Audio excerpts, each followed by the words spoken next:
before you take off, and I'm going to throw this out there, if anybody has a good recipe for latkes, tell me, send it to me. I love those. And for those who don't know, those who celebrate Hanukkah will understand what I'm talking about. They are delicious. Okay. You are the first person I have ever heard pronounce it latkes. Latkes? I'm sorry if I'm mispronouncing it. Latkes? I always heard it like latkes. Oh no, boy. Latkes. Okay, someone will correct me, and in we're gonna have a poll!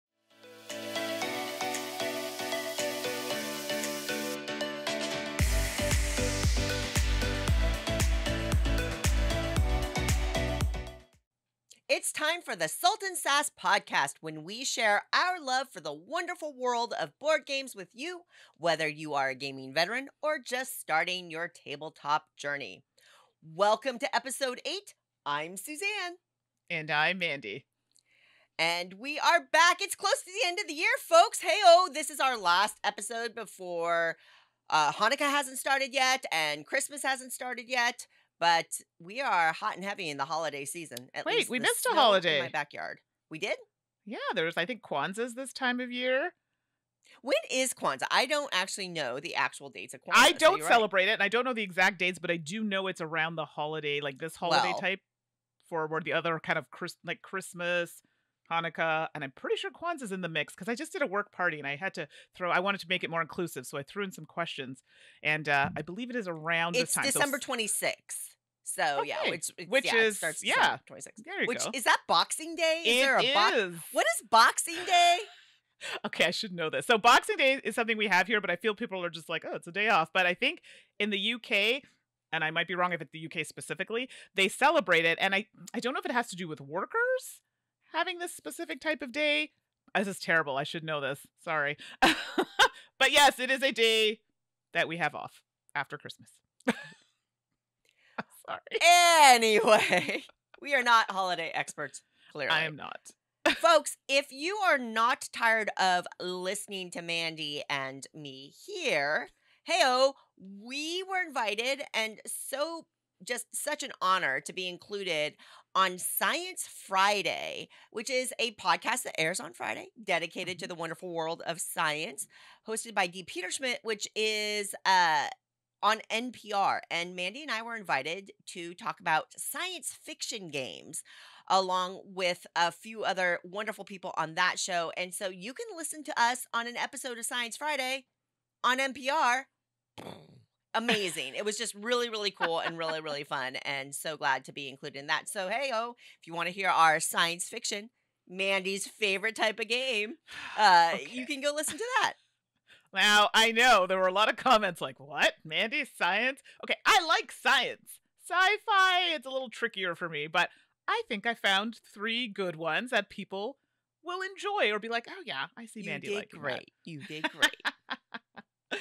Well, I have a show and tell today. I know. So people who are just listening, I will describe to you what I'm talking about. I'm terrified. I'm terrified. What is this? Oh no, I don't know. What show and tell? I wasn't told about this. So I have a few Button Shy games. Let's start with that. Just a few. Right? And I feel like I don't get them to the table as often, but I'm like, they're just so handy and small. And now I'm showing everybody here the large stack of Button Shy games. This is only half. I'm waiting for another half of games that Button Shy was so kind to provide to me to review. And you'll see Sprawlopolis Oh, is you're on the going to be top. busy. I'm going to be very, very busy. So for those who aren't watching, I'm showing a stack of probably about 12 or 13 of these Button Shy games. So if you're not familiar, they're very small games, so you can check that out online. And they're cards. And the games are usually pretty, not too long in length, but short, fun, and compact. So I try to get the solo ones generally. I know, solo, but it's because I don't have too many people always to play with. So I figured those are quick and easy for me to learn and play. So very excited. I wanted to show that because I'm excited about it. And at PAX, and I probably should have talked about this during our PAX Unplugged episode. Oh, I got the best dice for this solo. Okay, for this RPG, which I'm going to make solo, but that's a whole other conversation. I'll just show on camera a few. They're chonky dice, like they're big. And I'm showing one now that's pink. This is the 6-sided die, and like they have like little animal paw prints on them. They're so cute. that came in a little pack, and I'm going to try this RPG, which I'm showing now, the Excellent Princess Role Playing. So the Excellence, and it is not, it's so cute. It So I'm looks showing the great. book, small book, and it has like a little princess on it with a sword, but like, like I'm have my sword and I'm ready to fight princess, but still very cute, and I'm here for it. It's not a solo RPG, but they said I could potentially make it that way in a creative writing sort of way. So very Totally. excited. So that's my show and tell. Okay, Very good. I gotta take a deep breath here because I got some video games to talk about. Now, some are just highlighting. I do too this time, so I'm very But excited. you know what? You should go first because I feel like mine are so long. You go first, or do you want me to go first? Oh, why are you so long? Oh my gosh. No, okay, I'll go first. Mine are very quick. Maybe we need to start a second podcast for video games.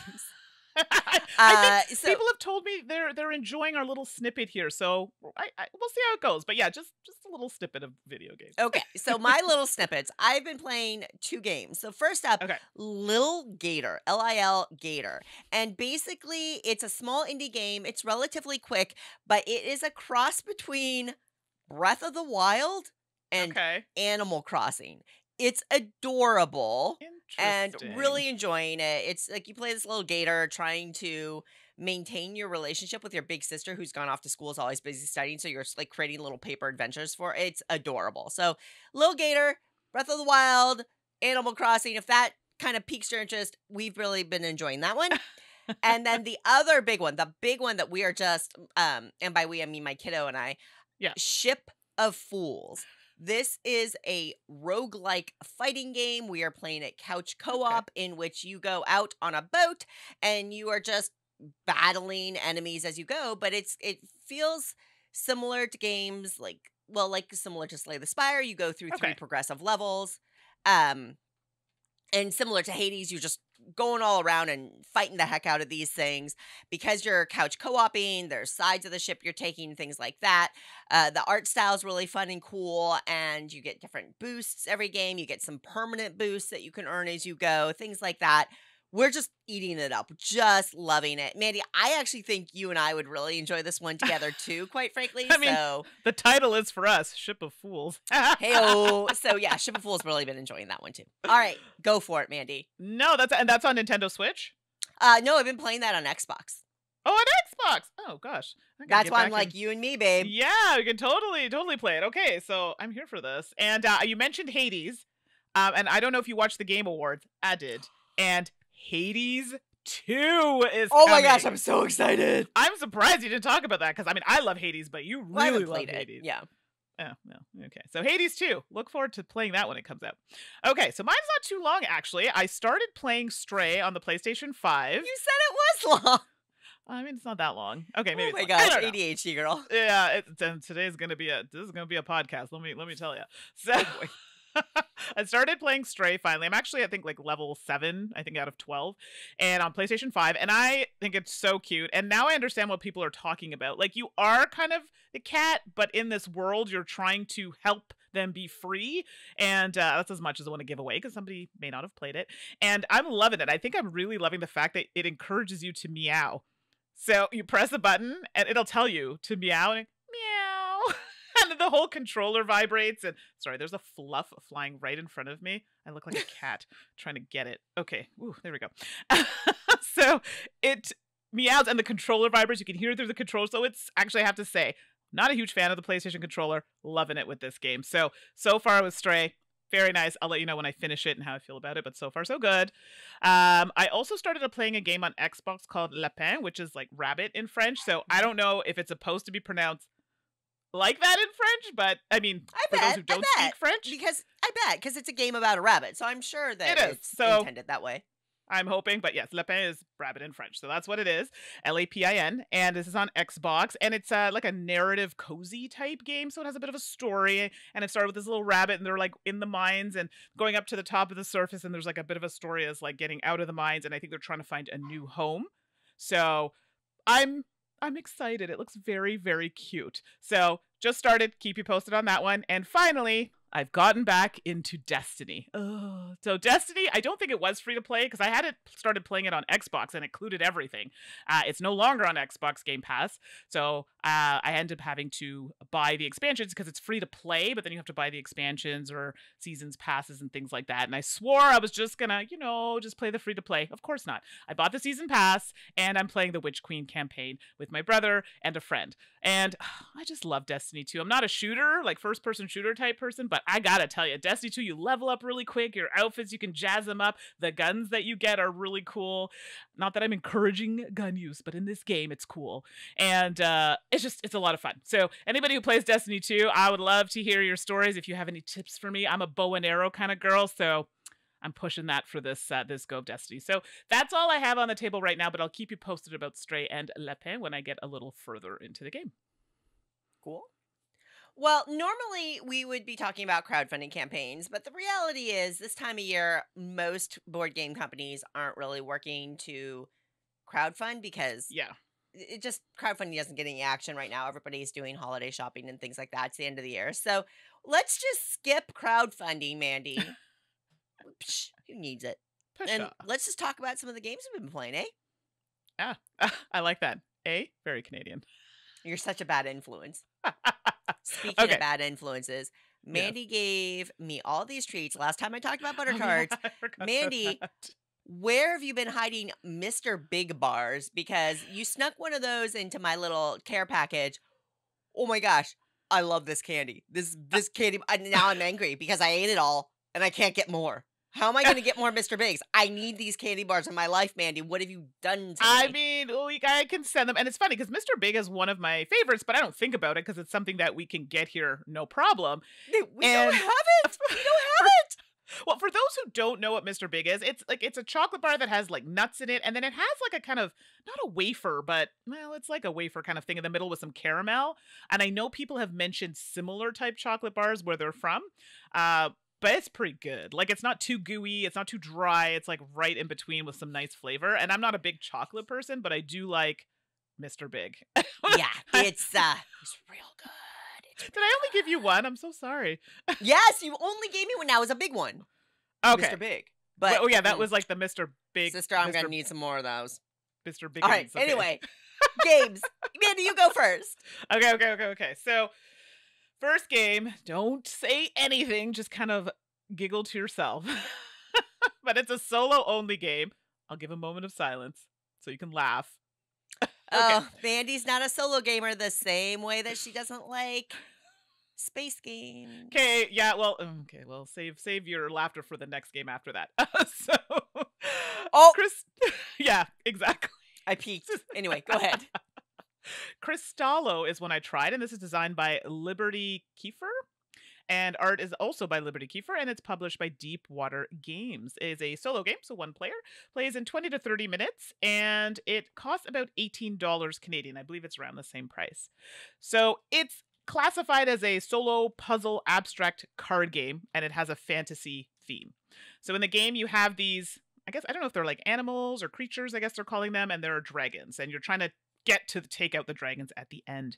So you have a deck of cards, and what's going to happen is you set up the creatures. I believe there are 6, and they have 3 spots for diamonds on the bottom that you can put that match their color. So if it's a purple, they have 3 purple diamonds. If it's an orange, it has 3 orange diamonds, and so forth. And then you put those at the top. Then you have a deck of cards. You're going to take 9 of those out, because you're going to need to use those to fight the dragons at the end if you make it there. Then you're going to have your stack of cards where you're going to draw from, and on those cards are crystals, and they come in the different colors which correspond to the diamonds. So, and then they also have orbs, and this is where those diamonds are going to go, because you're trying to free the creatures, and you only free the creatures by getting all the diamonds off the cards. And then you can fight the dragon. So when you're placing the cards, you're going to place them in a specific way so that you're having a square of 3 diamonds and an orb. So it might be sideways, slightly covering a card. There are ways that you can get that to happen, but it gets a little tricky, right? When you're running out of areas like, can I place this here? And making sure you're doing it in the proper placement.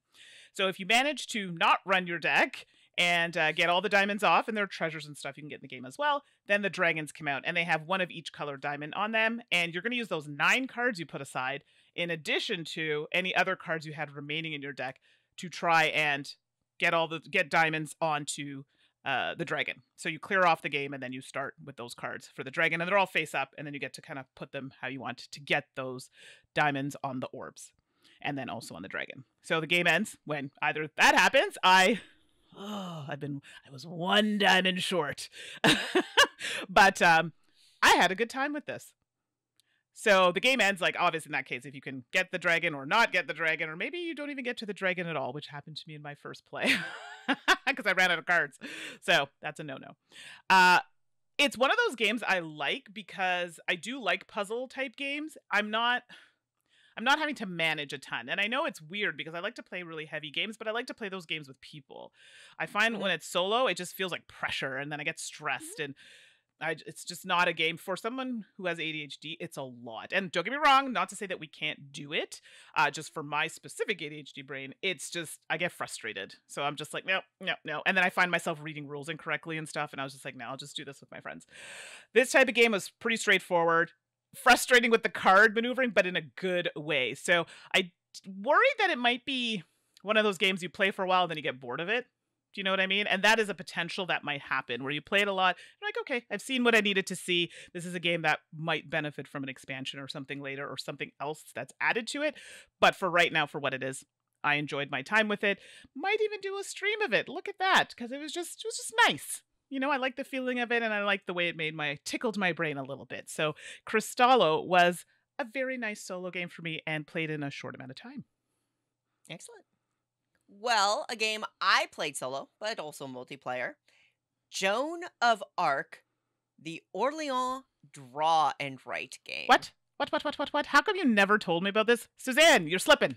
What do you mean? I told you about it. It's lies and deceit, everyone. I'm just kidding. There's so many. I actually realized this. I've got a huge stack of roll and write games that I need to work down and work my way through. Just up. They're popular right now, and so many ones have come out, and I'm like, whoa, there's a lot. So grit your teeth, folks. For next episode, you're going to be hearing a lot about them. But first up is this Joan of Arc game. Designers are Ryan Hendrickson and Rainer Stockhausen, and the art is by Clemens Franz, one of my favorites. I love Clemens. Published by DLP Games. Now, Mandi, I, of course, because problems in my head, I ordered this from Europe and imported it, but the word is that this will be out in North America in early 2023. So most of y'all can just be normal and wait until it's available in your region. Be normal. Joan of Arc plays 1 to 5, and I will say it scales really well, in my opinion, in there.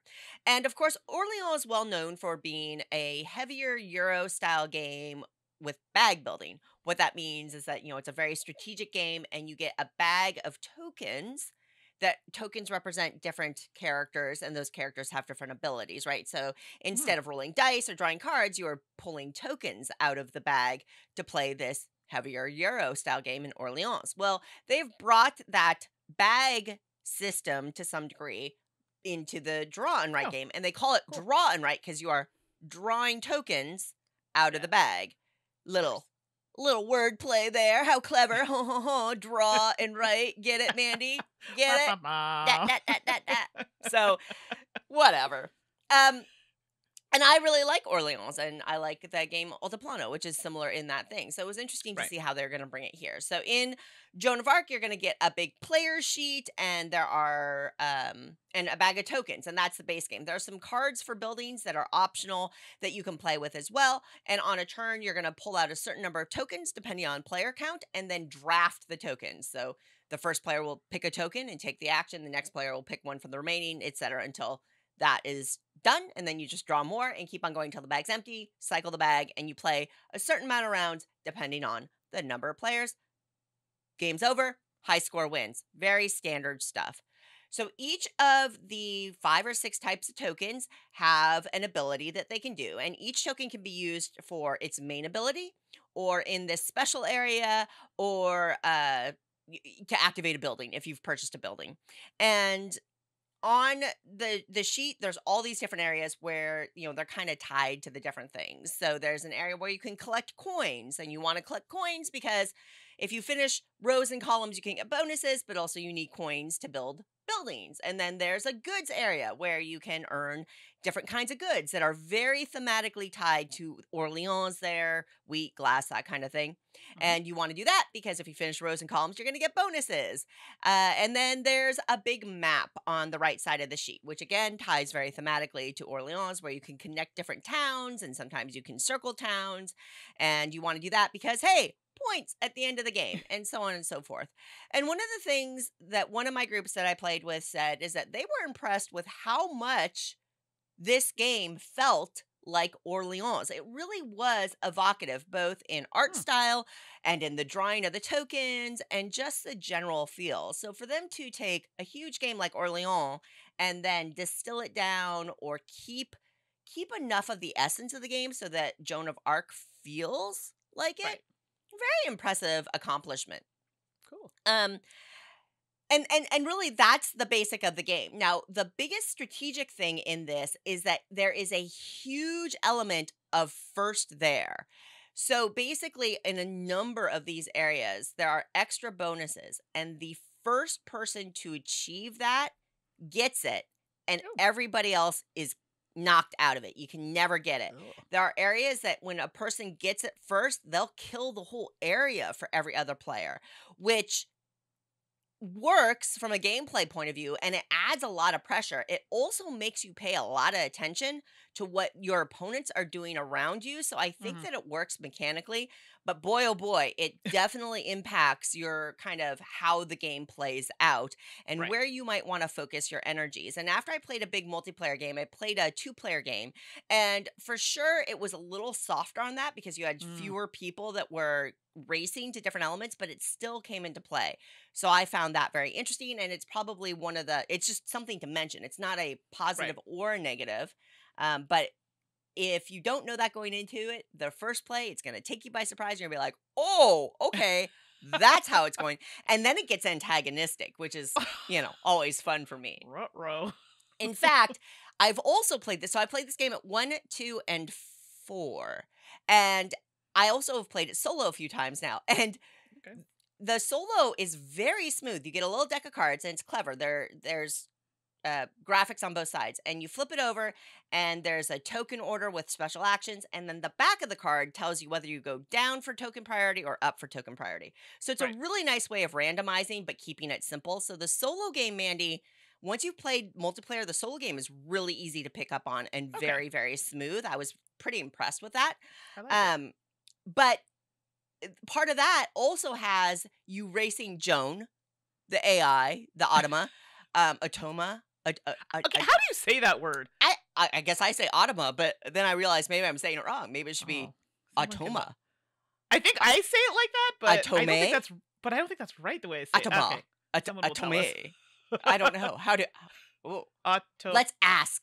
Let's poll the public. How should we be saying Atoma? Atoma? Atoma. Okay. Anyway. But Joan will also race and kill spots as you're going. And so I'm playing against, and I realize I'm playing this game solo, and I'm yelling at the deck. I'm yelling at this Joan of Arc deck, both when she cuts me off and then when there's a scenario that I've achieved something and she tries to cut you off, but I've already achieved it. So, haha. And then I'm mocking her too. Haha, I got it before you could cut me off. I don't know. Something went weird there. But net, long story long, Joan of Arc, Orleans drawn right, solid entry into this world. There are building cards that can add variability between games as well, and it's just super duper fun. The tokens they give you are just cardboard, but they're the super thick cardboard, so they feel very sturdy. Which is nice. This is if you like roll and writes, this is a good one. And if you are wondering, does it feel like Orleans? It's oftentimes when you have a roll and write based on a bigger game, I often say, they have the same icons. There's something about this one. It actually kind of feels, it's evocative of Orleans. So mission accomplished there. Joan of Arc, Orleans drawn right. I like it. No, this is good to know because I sold Orleans. Now, I know what people are saying. What? I didn't have the fancy deluxe version, first of all, but I had I other games. do. Yeah, okay, voila. But I had other games that were similar that I liked a little bit better. So, I think Altiplano was some that was similar Yep, yep, idea, so I yep. kept that one. Yeah, But I've this might Altiplano. be a nice little one to, Yeah, we're gonna have fill to get you that a copy. void. Okay, I'm here for it. So I had so many games in mind I wanted to talk about. I was like Wayfarers, but I haven't played it enough. So let me, get back to playing that one. Oros is one, but I want to talk about that with Suzanne because we both haven't. And we're going to stream that. So that's Yes. one that I'm going to hold off to talk about. So I ended up with a different game. And I had a little song here, and the words are so wrong. Starships are in the sky. Starships are meant to fly. Dun, dun. Okay. Oh, I It's like a this Nicki song. This is a good it's a song. Nicki Minaj song, and the words Yeah. are so wrong I couldn't remember, but it just had Starship in it, and I needed to sing it. And the game I'm going to talk about is called Starship Captains. Heyo! Woo! A little Ric Flair moment there. Yeah, everybody, I'm off the meds today. so Mandy, did you take your meds today? I sure did not. Couldn't tell. Couldn't tell. You're masking it well. Doing So, great, hun. listeners, I can't even apologize because this is just chaotic fun. Okay, so Starship Captains is designed by Peter B. Hofgaard. And if this is the same Peter that follows me and I follow them on Twitter, I had no idea. Congratulations on making your game. I don't know if this is your first, but this is the first one I believe I've played from you. So well done. And art is by Mergen Erdenbeyer, Jiri Mikovic, Radim Pesh, Jakob Politzer, and Franciszek Sedlacek. And it's published by Czech Games Edition. It's for 1 to 4 players, plays in about 40 to 100 minutes, and it's about $57, but it is on pre-order. It's on pre-order in Canada. I'm not sure in the States, but I would assume it's a similar situation. So, in this game, you're supposed to be newly promoted starship captains, right? And you're in command of your first starship, and you want to prove yourself in this galaxy of things. Space pirates, androids, ancient artifacts, all sorts of fun things. So it's considered a Euro style game. And in the game, I was interested in how this played out, but each player has their own board, and you get, and I'm going to get all the names of these wrong, but you get minis, but they each represent a different type of level of officer depending on how you upgrade them later. So you get them in different colors. There's yellow, red, blue, and then you have gray. And then you have these little gold ones that are so cute and chubby. I love it. Just pinch their little cheeks, but they're used for something else. So you start with just the basic ones. And the board is cool because you put them in the board has a cutout arc. I don't know how to explain that, but the officer minis sit in the arc. So when you have to move them down after you are resetting, they move around the arc. I don't know. It's hard to explain, but it's something that's cut out in the board and they fit in it and you can just literally push them and they move out. So I thought that was really cool. It doesn't make sense now, but when you play the game, you're like, oh, I like where that's going. And then you have areas of the board where you're going to put some cards and things that are going to help you get things that you might need in the game. And some of them are end game scoring, but you have to be careful because some of those can be damaged as well. Those spaces prevent you from getting cards. Then you have the big board, which has all your planets that you can travel to. You might fight some space pirates and whatnot on the way, potentially. Going to these planets gets you objective cards. And when you get these objective cards, those little minis that I was telling you about, they have colors on them on the side. So let's say yellow, red, and blue or something like that. And you need to be able to use the workers that you have to make that happen. The problem is you only get a certain pool of workers. Remember that whole shift I told you? Only so many come down. And depending on the actions that you take on your board, like, for example, traversing through the galaxy, you have to make sure you have the right people to, in fact, complete those objectives because they have to be done in that order with those specific colors. And then those workers are no longer useful to you. And they go back in that order in that little arc I was telling you about. So these are things you want to make sure you're paying attention to because maybe you want to take that yellow action and you're like, oh, I can't because I just used it for a different action. So these are things you have to be careful of. But you can upgrade, and when you upgrade these officers, they let you take actions twice. You can get those little, I don't know what to call them. I don't remember their name, but they look like golden Oompa Loompa things. Okay. They act as a wild, so they're really great for helping you finish those objectives. The gray guys that you have are kind of just like a neutral. So they have an action that they can take on the board, but those are ones you want to kind of upgrade and whatnot. And you have another board that also helps you that you want to move on, which also helps you get bonuses and things like medals, which you need to turn in order to do those upgrades for your officers. That's the general gist of the game, and the game ends after a certain amount of rounds, and then you count up all your points from your objective cards and things like that, and the other boards that you were traversing as well to get those points. I didn't think, I'm going to be honest with you, I looked and I'm like, I don't know. The art isn't for me. It's not the style of art that I connect to, but that doesn't mean it's bad art. It's just not art that connects for me. So it was very colorful and bright, and I love that because I love color in games, and I didn't find it overwhelming, but I thought it was fun. It was snappy. I was like, oh gosh, this is going to be one of those space games that drags, and it's just going to be boring, and I'm like, oh, I don't know what to do, but it was just enough. I don't know how to explain that, but as someone who's not a huge fan of like space-themed games, it was like just enough that I wasn't like, ugh, it's like overwhelmingly thematic that I'm not into it, or there's not enough going on. You really had to kind of plan how you were using your workers, what kind of way you were going. I didn't get any end game cards, but I still managed to do really well because I opted to go a different way. And I like that. Games where I can do different things and still do well. Mm-hmm. And depending on, like, I didn't really get too much into it, but depending on the game, certain things could happen where more of these pirates came out, but it was great because it gave you an opportunity to fight them and get stuff for it. So I surprisingly, and I Peter, please don't be offended by me saying this, I surprisingly liked it because, again, like I said, that this kind of theme is not my jam, but I liked it. So I'm looking forward to playing it more because it's not my copy. It was a friend of mine that we've played their copy. And I really liked it. So that was Starship Captains. Worth a shot when it comes out. I know it's not available, but it was good. I like it. Yep. Didn't think you were going to like it. Yeah, all right. Like the space game. I feel like I can't even say that I don't like space games anymore because I just keep talking about them. Yeah, okay. I know. Make it make sense. Make it make sense, Mandy! It's okay. You speak from the heart, and whatever you need to say is just fine. And we are definitely not judging you at all. Yeah, okay. Not even a teensy weensy bit. Not at all. Mm-hmm. All right. Thanks. All right. To wrap up games played, Sea, Salt, and Paper. Oh, I thought that was gonna say pepper. No. Sea, Salt, and Paper. I can understand why you would think it was pepper, but it's paper. And I really don't know, honestly, the game title, whatever. The art is all origami figures, though, and it's just so cool.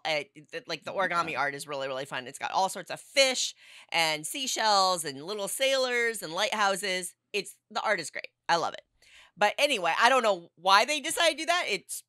It's irrelevant, but whatever. Who cares? This is designed by Bruno Catala and Theo Riviere, and the illustrations and, origami is Lucien Decaine and Pierre-Yves Gallard, and it is published by Bombix Games. Now, I first saw this at Gen Con, got a demo of it, and immediately knew I had to get it, and ordered it from France, because I couldn't wait, because I knew I was going to like it. Of course. But, dun-da-da-da, spoiler alert, it's also on Board Game Arena. So you, Mandy, we can play it whenever you want, digitally on Board Game Arena until you can get a physical copy.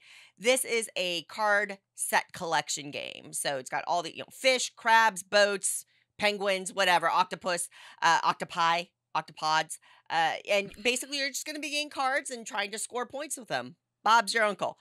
On your turn, you are going to draw a card either from the deck, or you can draw one of the face-up cards from the 2 discard piles. This is a game in which managing discard piles, those 2 discard piles, big part of the game as well. Yeah. So you're going to take a card, and when you're looking at your cards, some of the cards can be played for a special ability. So, for example, if you get 2 sailboats, you can play them as a pair and take an extra turn. Or if you get 2 crabs, you can play those and dig through a discard pile and take a card from a discard pile. Meanwhile, other cards like the octopuses, and the seashells, you just collect them. And the more you have, the more points you're going to get. Now, that's a pretty basic game right there. I'll also say all the cards have different colors. So there's mermaids that will help you score based on your, the highest number of single color cards you have, that kind of thing. The real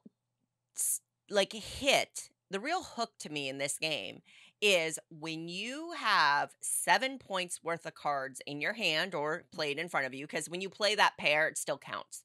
Okay. When you have 7 points of cards, you as a player can choose to end the round at that moment or in a future moment. But whenever a player hits 7 points, they can either call stop, round is over, score your points, or they can push their luck a little bit or be strategic about it and say stop last chance. And the stop last chance means that other people can take one more turn. And if they score less than the person who called last chance, then the person who called last chance gets their full points plus their color bonus. So they count, like if they have 3 pink cards and that's the most single color they have, they'll get 3 bonus points. And everybody else, instead of scoring the points in their hand, they only score their color bonus. So if they have 6 points in their hand, but they have like a lot of color inconsistency, they're not going to score well at all. So that hook, that stop or stop last chance is the real hook in this game, along with kind of really paying attention to what other players are discarding, how they're discarding, what they're drawing, that kind of thing. Once you play enough of this game, you really start to, it's like a trick-taking game almost, where you kind of get to form a mini language and a mini rhythm, a micro rhythm to it that's really appealing to me. So Sea, Salt, and Paper, I have played on Board Game Arena. I've played it a lot. 20, 30 more times. I haven't counted. I've played it a lot. It's got that element to it. Just keeps me coming back for more. It's quick. It's simple. The cards are great. It's just a little card box if you get the physical edition. It's a real hit for me. I'm really, really enjoying it. It plays 2 to 4. Arguably, I wish it would go up higher just because I'd like to have a little more flexibility to play with more group. But game balance is more important. So Sea, Salt, and Paper, it's a real hit for me. I'm really enjoying it. And if you can't get a physical copy quite yet locally, check it out on Board Game Arena. No, that's great. Oh, great. More to add to my ever-growing list. I'm poor. Stop mentioning all these good games. No. All right, folks. Well, we have a very special guest for this episode and next one because we have a 2-parter this time. Erin Wilson, game designer, podcaster, community member extraordinaire, is going to talk to us about how board games can improve the NFL. Oh, I'm a football player, so I'm interested. I'm Aaron Andrew Wilson, the designer of Sovereign Skies, a co-founder of Gravitation Games, and a co-host on the Cardboard Mechanics podcast. Today I'm going to talk about something a little strange. Please enjoy part 1 of how the NFL could improve gameplay with a little board game love.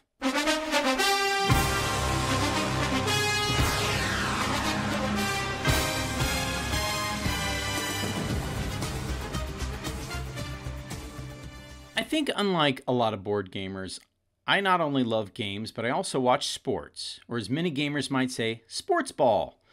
I particularly love watching the NFL, and specifically the team from the state where I grew up, the Indianapolis Colts. I get the aversion to a violent sport like American football, I really do. And I get why many nerds like myself don't want to be associated with an interest so dominated by jocks, the antithesis of nerd culture.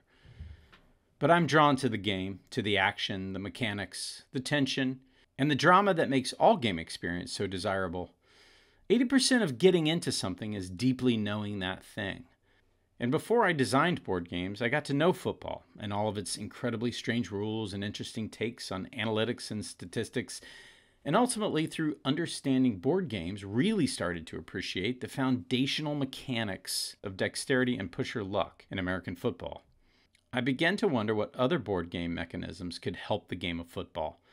I thought a bit about this, and to the NFL, if you're listening, I have some really good ideas that you might consider to improve gameplay.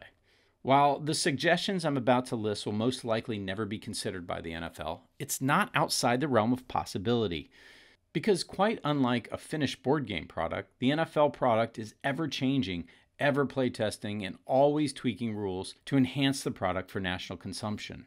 I'd like to start by talking about the rules revolving around what constitutes a catch. On the surface, the answer seems obvious. If they hold on to it, it's a catch. If they drop the ball or miss it, it's not. But a game of inches is also one of microseconds and subjective nuance. Calling what just happened a catch can be contested when the time frame for control is short. If a ball is knocked loose during a play involving a catch, how long should the receiver maintain control to consider that situation a catch fumble versus an incomplete pass? Well, the current answer is whatever the refs decide. It's subjective. Did the player make a football move? What constitutes a football move? What if we used a real-time board game element here? In real-time games, many time-based tasks can be measured by a simple sand timer. So why isn't a catch? If we were to apply a 1-second rule to control, I think the issue would be solved. Don't worry about how many steps taken, turning upfield, or appearing to make a football move, whatever that is. Just time it, down to the millisecond. Control the ball. Yeah, control is its own rabbit hole, but we're not going to go there right now. Control the ball for 1,000 milliseconds or more, then it's a catch. The ball gets knocked out before that 1 second mark? It's not. So much easier. My next recommendation for NFL is to do away with overtime. Beyond the reasons around preserving health in players and the obviously unfair advantage for the winner of the overtime coin flip, it's just so damn unnecessary. We board gamers know the value of tiebreakers. And if the NFL was paying any attention at all to the leaps and bounds of innovation in board game design, I mean, why wouldn't they? They'd see the simple solution right there at the end of a rule book in nearly every modern board game. Tie-breaking conditions. I'm not even going to read the NFL's overtime rules. We don't have that much time. Here's mine. If at the end of regulation play, both teams are tied, the team with the most points by touchdown wins the game. And wouldn't that go a long way to incentivize more touchdowns and fewer field goals? If the teams are still tied, then the team with the most points by defensive touchdowns wins. If the teams are still tied, then the team with the most passing yards wins. If the teams are still tied, then the team with the most rushing yards wins, and so on and so on. And if the teams are still tied after all 150 conditions are measured, then both teams share in the victory. Stay tuned for part 2, where I make a few more suggestions about how the NFL could improve gameplay with a little board game love. See you next time. Well, 'tis the season, folks. This is a gift-giving season for so many of us. And yes, this is probably a little bit late in the year. We probably should have done this last episode, Mandy, but well. But we are going to give you a super-sized game pie full of games that we think would make great gifts for a variety of folks, whether they're, gamers, capital G gamers, or not. So, Mandy, you want to kick us off? Because your first one's definitely capital G gamer here. For sure. And let's be clear, these could be gifts for any time of year, because not everybody celebrates Christmas. So really, it could Absolutely. be for anything. So just bear that in mind listening to the list. So my first one on this delicious large, I'm going to call it a black cake, which is our holiday cake in the Caribbean, which is so good. Has a little bit of flavor is alcohol black in there. cake? I've never heard of this. This is cool. What Really? flavor is it? Sorry, I'll quickly talk about it. So it's like our version of fruitcake, but you Okay. use like, I'm going to say this, and this is the only time I like cooked raisins in it, because they're, I know, but it's because they're all, they put them in a jar with like raisins, currants, and a whole bunch of things you normally see in Christmas cakes and stuff, and they put alcohol in it. Like a lot of alcohol. So it gets really Buzzing. soft. There you go. And then, the cake is actually, so when you see the cake, it's dark and it's like all that stuff gets pureed.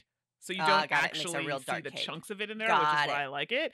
And this is actually the traditional wedding cake for Caribbean That's weddings so as well. cool. I had But when no you're idea. ready This to sounds eat, great. yeah, so you want to keep it nice and wet, you pour a little bit of alcohol on it just before you eat it. So black cake, everybody. Moving on from that holiday delight, the first game on my list is Carnegie. And I know we've talked about it, and I think this is by Quinid Games. And so good. And it is on the heavier side, but you know what? there is that gamer who might say, yeah, I like that. And if you're lucky enough to get the deluxe version, oh, it's just such a nice organizational system as well. So Carnegie is one of those games. Thank you, Suzanne, for recommending that one to me, because I love it. My friends love it. Nice for that slightly heavier gamer. I love this game. So good. All right, first slice on the other end of the spectrum in complexity. Oh, really? This is a newer game. I mentioned it in a previous podcast. I don't think did I review? I can't remember. But this is a game in which a random set of words or things comes out, and then somebody ranks them, and then everybody else tries to guess what their ranking is, and points are assigned, but you don't really care about points. Just play until you're tired of it. It's one of those style games, and I just love it. It's fun, it's engaging, it's interactive, it's easy to teach, and it is totally one that you just play it until you're tired. People can drop in, drop out, whatever. Great for conventions, parties, holiday gatherings, that kind of thing. So, Oh, Really is a great gift game. Oh, really? Sounds Oh, good. Really? Okay. Next on my list, I know we've talked about this, is Cascadia. And I think Cascadia is Flat Out Games. Flat Out, yep. Thank you.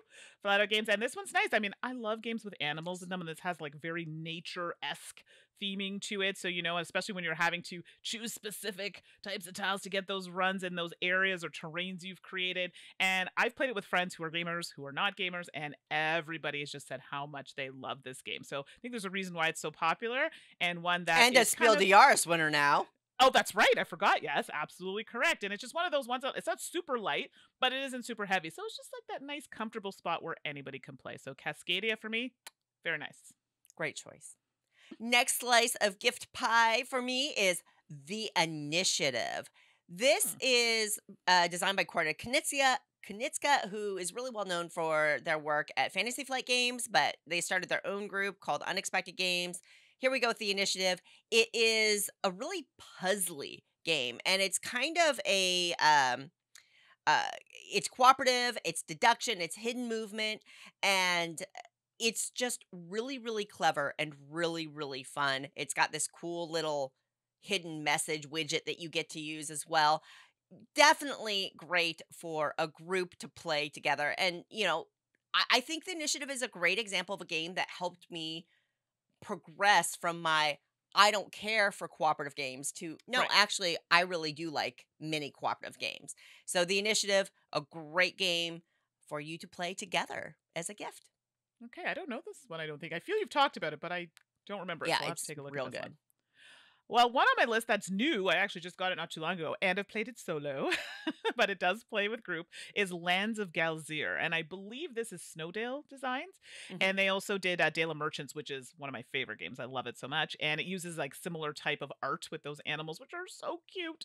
Lots of color. You get to use dice, but it is a narrative type game. So you're following a story, and there is some app help. So there's an app where, you read through the story, you do a thing with your dice, doing some checks and stuff, and then it lets you know what happens next. So, your typical formula for these narrative type games.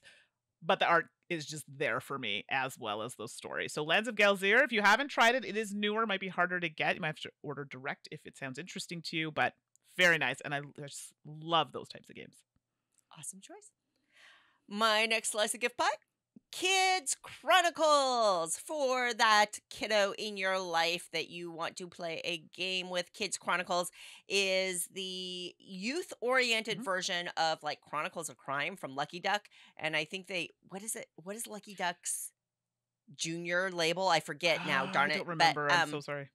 yeah, but Kids Chronicles, we've just loved it with my 9 and 10-year-old, and it's engaging. It does have that app interface, which I think, especially for kids who are Yeah. growing up in the digital age, I think it actually makes it more engaging for them because it feels familiar and it ties the video to the analog, making the analog even more appealing to them, or at least in my world, that's how it worked out. So Kids Chronicles, great experience, great game, great gift. Yeah, actually, I need to review this one. I did play it with my mom, and so I have thoughts on it. So Yeah, it's real good fun. choice. Grand Austria Hotel, Let's Waltz. Not Let's Dance, but Let's Waltz. And I had Grand Austria Hotel, sold it, and then rebought it with all the new expansions. I just listened to too many people like, it's only good at 2. Sure, plays in a short amount of 2, but I like it even at 3. So Grand Austria Hotel Let's Waltz is great because it comes with all the things. So you're getting all those additional expansions, it. but it's one of those games where you get to place dice. I don't know what it is with my love of placing dice to take actions. I'm here for it. So It's fun. It is. I know. We won't get into Marco Polo, but Grand Austria Hotel is a yes. So that Grand Austria Hotel Let's Waltz specifically, that's the newer one. I'm here for it. You should try it, or some of the expansions if you haven't already. And that might be fun to play with new people. All right, for the person who needs a 2-player only game, Caper Europe. Caper, Mandy, you and I have streamed this. I love the original one, and then they kind of reapproached it with Caper Europe, and I highly recommend this from Keymaster Game, in which you are trying to pull off heists, which is really card set collection. They've got these great kind of tug of war tracks that you're fighting with your opponent over. It's quick. It's absolutely gorgeous. It's a beautifully produced game with fabulous art and great components and really tense, intriguing, well-balanced 2-player play. So Caper Europe, for that couple or the person who loves 2-player only games, check that one out. Oh, that's great. Caper was really fun when I played it, so Yeah. good choice. Okay, the next game I'm going to talk about, I don't know why the song came into my head. I don't even know if it has anything to do with that. The farmer in the dell, the farmer in the dell, hi-ho, a dairy-o, the farmer in the dell. The game is First Rat. Don't know what it has to do with anything, but I thought of cheese, and that song came to mind. I don't know if it's just me. Suzanne's This is a journey, Mandy. I gotta say, I can just accept that. That's some I feel like there's a Newtonian nebula connections firing off in your brain to pull this all together. Okay, somebody else has to be on the same page as me. If not, well, okay, well, you came with me and I appreciate it. So, First Rat, and I think this is a Pegasus Spiel game. It's just as fun as that little story that I took you on there, that little journey. So my friends really enjoyed this, and what I like about this game, it is one of those games that plays better at a higher player count. You can play it with 3, but I think it does play better when you get to that 4 or 5 player count. And there's 2-sided boards, so you're basically your rats. You're in space. You're trying to build your spaceships and get to the end. And there are lots of fun little things you can pick up on the way, and you can change it up by playing on the other side of the board, where you get to place the tiles specifically to your liking versus what's set on the board, and they have little additions in the game to make it just a little bit more complex. So First Rat is one. I know the sound of it, and when you see the box, you're like, but it's actually quite fun. So I recommend that one as a gift. I loved First Rat, so great choice. Yes. Now, when you have a higher player count, but you don't want that party game feel, Mountain Goats. I'm going to recommend Mountain Goats every darn time I have an opportunity to, because I just love this game so much. It's just, you're racing these little goats up, a mountain, trying to collect different tokens, and you're rolling dice and assigning them. It's so quick and easy to teach, but really engaging, really strategic. There's a little bit of player interaction, but it's not too aggressive. It's a beautiful production from BoardGameTables.com, dun dun dun, which, in case you missed the announcement this week, they have rebranded. No more of this. They are more, clearly. They are more than just board game tables now. They are acknowledging the wholeness of themselves as a company. And now they are called All Play. There you go. That's right. So no more BoardGameTables.com. All Play. Mountain Goats from All Play. To me, this is like no thanks. This is just a game you should own. And speaking of All Plays, I had initially written Habitat here, which I like. I feel like I haven't played it enough, even though it's really good. So I'm actually going to switch it to Ghosts of Christmas, the one I talked about last episode, because it's so good and it's trick taking, and I feel like that was missing from my list. And yes, I do find the initial explanations a bit like, oh my gosh, my brain, but then once you get it, you're like, oh, okay, this is really cool. And so for those people who like trick taking games but a little twist on it, Ghosts of Christmas I think is a really good one to try. All right, and I've also reviewed this game very recently, but Marvel Remix I'm going to put on this list, especially for maybe those folks that aren't into heavier games, maybe aren't as deep into the hobby. Marvel Remix is a quick, engaging card game. It's got enough strategy to keep it interesting, a lot of luck to keep it fun. The Marvel theme is there. everything about it's great. It's affordable. It's a great little gift that I think is especially good for folks who maybe aren't quite there. Almost a gateway game, if you will. So Marvel Remix, check that one out as a gift. I just got my hands on that one, so looking forward to trying that out. But following in the same vein, and I have spoken about it on the podcast, is Challengers, and I think this is put out by One More Games, and it's just chaotic fun, but not. But the rules are pretty straightforward. You're having that battle of cards, kind of like war, but you have abilities on your cards, and try not to fill up that bench, and the other player takes it, and you go head to head with different players. And at the end, it's whoever has the most points that goes head to head, and whoever wins that match wins the game. I've played this at a couple of conventions now. I've taught it at PAX Unplugged, and it's gone over really well. And I love that it plays up to, I think it's 8 players. So Challengers for me is a fun one, and definitely one you should try out, or as a gift, and you can play it with friends and family during the holidays. And Mandi lives up to her recommendation here, because at PAX Unplugged, Mandi gifted me a copy of Challengers that I'm so excited to try. So thank you, Mandi. You're welcome. And along the lines of Marvel Remix, sometimes for folks like us that might be really into board games, you kind of, your gut says, I want to give board games as a gift. I want to, but not everybody's, Sure, swinging in that pool the same way. So what about something for folks who aren't super into board games? Mazescape.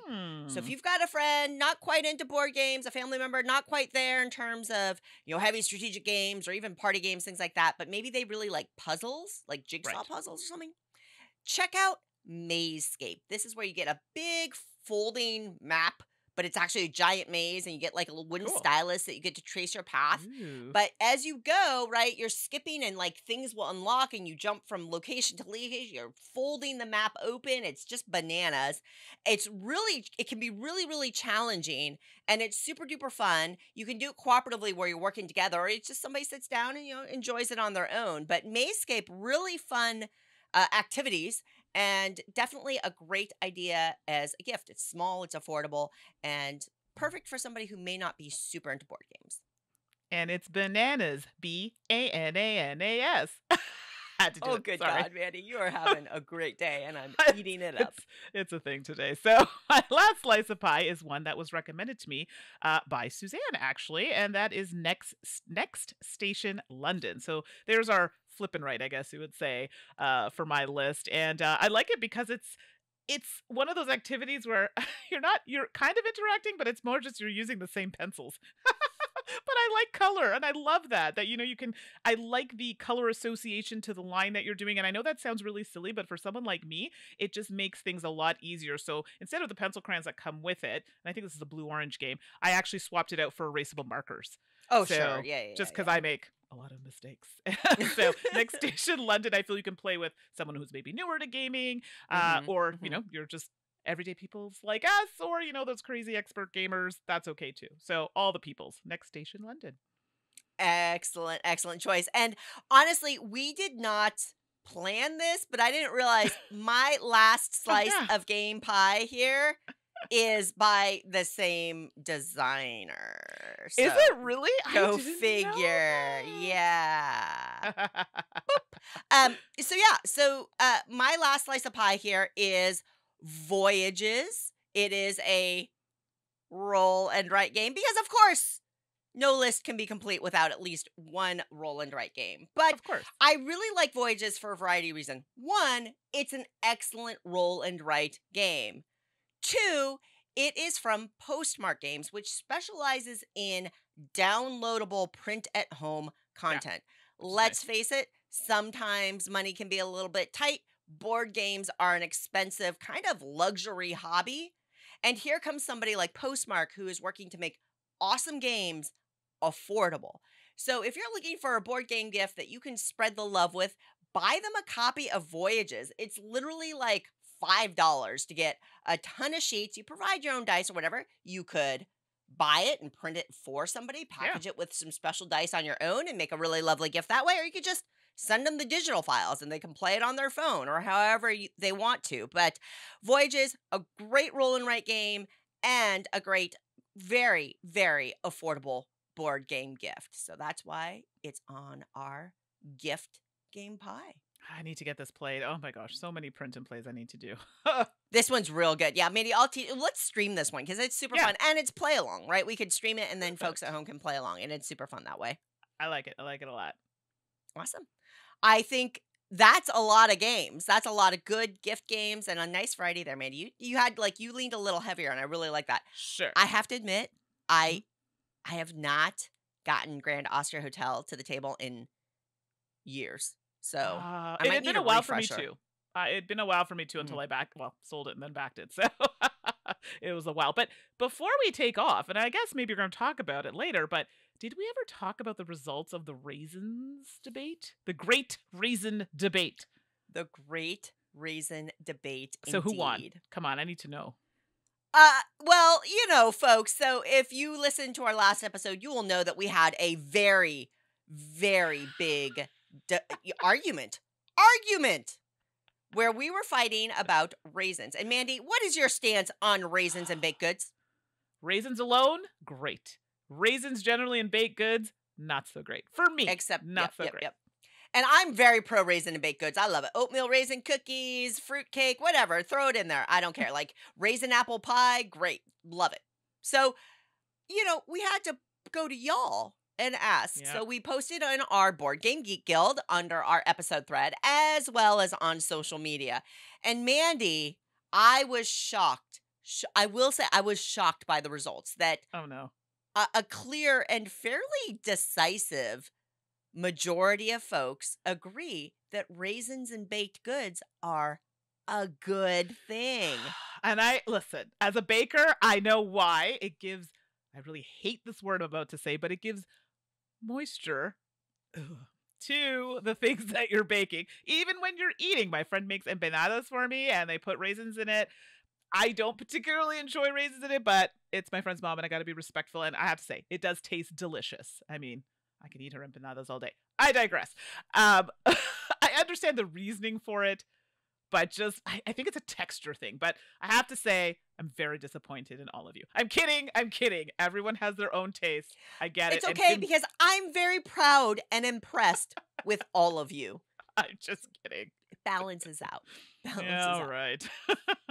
So there you go, Mandy. Sorry, hun. Sorry, you are outnumbered on this one. Oh, well, next time. Next time, indeed. Speaking of which, hey-oh, that if you wanted your chance to vote on this all-important debate, you should have been on our Board Game Geek Guild. We are guild number 4131. We are going to be chatting with you. You're welcome to post there or ask questions or chime in when we ask questions about game recommendations or things like the importance of raisins and baked goods. That's a great place for you to go and just kind of give us feedback and chat there. So you can check that out. You're also always welcome to email us questions or comments or feedback at saltandsassgames@gmail.com. Or, of course, we have all the social medias, right, Mandy? Yes, you can find us on YouTube or the Twitch. Wow, I sound like my mom. At Salt and Sass Games. And you can also find us on social media. So on Twitter, you can find us at Salt N Sass Games. That's Salt N Sass Games. You can also find me on Twitter and Instagram at 613Mandy.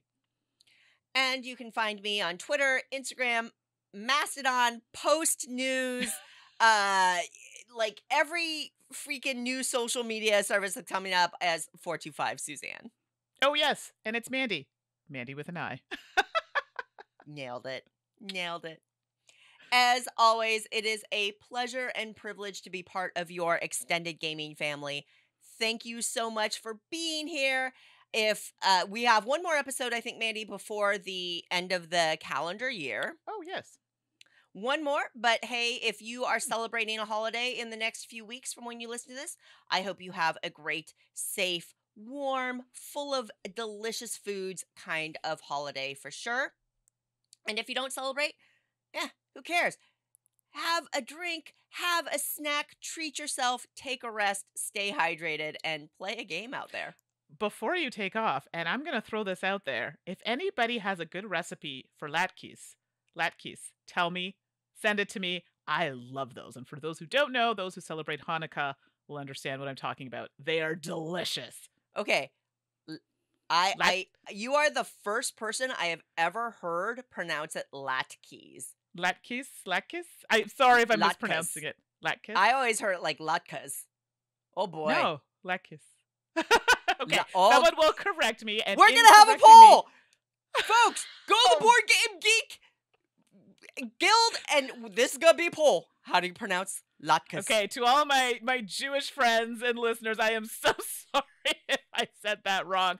It is delightful. Please let us know in the poll how it should be said, and also throw a recipe in there so I can try it. Until next time, folks, we'll see you later. Bye. All right, bye.